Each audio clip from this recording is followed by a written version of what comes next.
On behalf of my co-investigators, it is my pleasure and honor to present the initial results of the efficacy and safety of selpercatinib, a highly selective and potent RET inhibitor in patients with RET fusion positive cancers other than lung or thyroid cancers. The RET proto-oncogene is generally activated by two mechanisms: the RET fusions or mutations. RET fusions occur predominantly in 2% of lung cancers and 10 to 20% of thyroid cancers, and in low frequency in an increasing number of diverse cancers like pancreatic cancer, salivary gland cancer, and colorectal cancer. The therapeutic relevance of RET fusions occurring outside of lung and thyroid cancers has not been very well established. As previously described, multi-kinase inhibitors have had very limited clinical activity in patients with RET-driven cancers. Selpercatinib is a first-in-class, highly selective and potent CNS-active RET kinase inhibitor. Again, selpercatinib is highly selective for RET with minimal activity against other kinases. Selpercatinib in preclinical models and in clinical models also showed anti-tumor activity in the central nervous system, initially based on preclinical data and subsequently observed clinically in the ongoing Libretto-001 clinical trial. As previously published, selpercatinib has demonstrated marked and durable activity in non-small cell lung cancer, regardless of the RET fusion partner, with an objective response rate of 64% in heavily pretreated population and an objective response rate as high as 85% in patients who were treatment naive. The median duration of response in lung cancer was 17 and a half months in patients who were heavily pretreated and not reached in patients with non-small cell lung cancer who were treatment naive.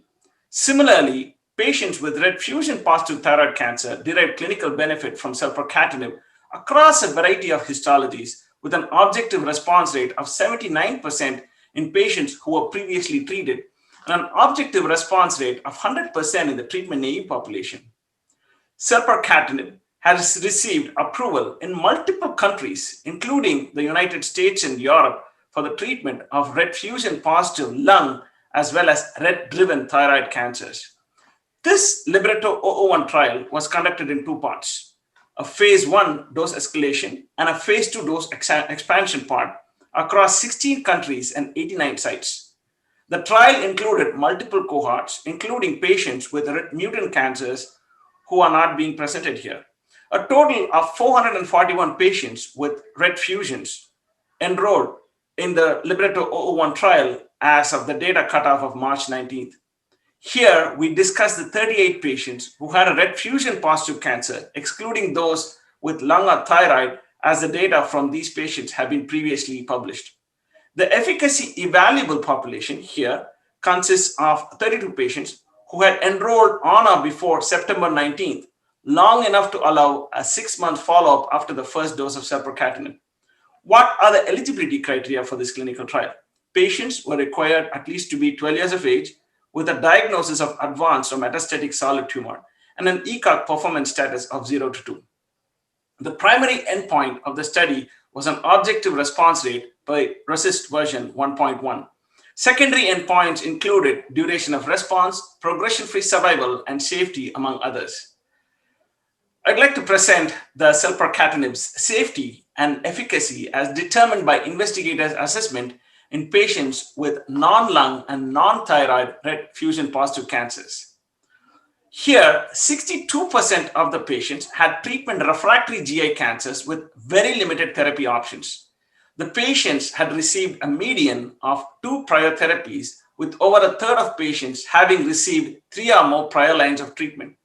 The majority of patients received prior chemotherapy, while a few patients received prior multikinase inhibitors or anti-PD-1 or PD-L1 therapy. The most common fusion partner identified in this subset was NCOA4. The waterfall plot we showed highlight the activity of selpercatinib in patients with RET fusion positive non-lung and non-thyroid cancers from the Libretto-001 study. The objective response rate per investigator assessment was 47% and included 2 complete responses. The waterfall plot showed only patients who had a measurable disease. Therefore, 3 patients that included a patient with xanthogranuloma achieved a complete response are not included because they had only non-target lesions or did not have a baseline target lesion measurement. Also, tumor response was observed across the spectrum of RET fusion partners. And also, we showcase a swimmer's plot that illustrates a rapid and durable anti-tumor activity of selpercatinib in the patient population with a median time to response of just under 2 months. Almost half of the patients remain on treatment with a current median time on treatment of 11 months. The safety profile of these patients, of these 38 patients, was consistent with previous reports in the overall safety population as shown in the presentation.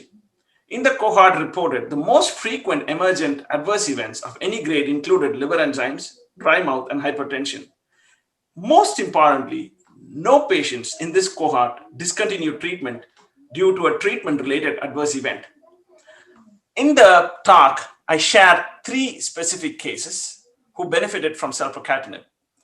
The first one is a patient with a 31-year-old female with metastatic pancreatic ductal adenocarcinoma. Prior therapies included FOLFIRINOX and FOLFIRI. Genetic profiling revealed a tumor harboring RET fusion that was microsatellite stable and KRAS-BRAF wild type. The patient was enrolled on the Libretto-01 trial. The patient's disease demonstrated partial response in selpercatinib after 4 cycles with 38% shrinkage, which continues to decrease over time to 50% tumor shrinkage at 40 cycles. Selpercatinib was well tolerated with manageable low-grade AEs. As of February 2021, the patient still continues on selpercatinib with an ongoing response of 37 months. The second case was a case of a Japanese female from Japan who was diagnosed with HER2 negative stage 4 breast cancer, this time harboring a CCD6 RET fusion with no co-occurring alterations identified. After enrolling on the selpercatinib treatment, the prior therapies that included tamoxifen and goserelin and that which were discontinued due to disease progression, the patient enrolled on the selpercatinib treatment and the patient experienced a complete response just after 3 months on selpercatinib. The patient continues on clinical therapy, although the patient's cancer progressed because the investigator felt of assessment of ongoing clinical benefit. The third case I shared was a case of a 36-year-old white man with metastatic xanthogranuloma with no organ involvement. The NGS testing revealed no other co-occurring alterations, but NCOA for RET fusion. 12 weeks after the patient began therapy with selpercatinib, the marked improvement of disfiguring lesions was seen. After 7 months of selpercatinib treatment, a complete response was observed. In summary, RET fusions in tumors other than non-small cell lung cancer and thyroid cancer are uncommon, but potentially actionable. Selpercatinib demonstrates promising activity across a variety of non-lung and non-thyroid RET fusion positive advanced solid tumors, including difficult to treat treatment-refractory GI malignancies. The objective response rate by investigators' assessment in this heavily pretreated population was 47%, and this included complete responses. Efficacy was observed across cancer types and a spectrum of fusion partners.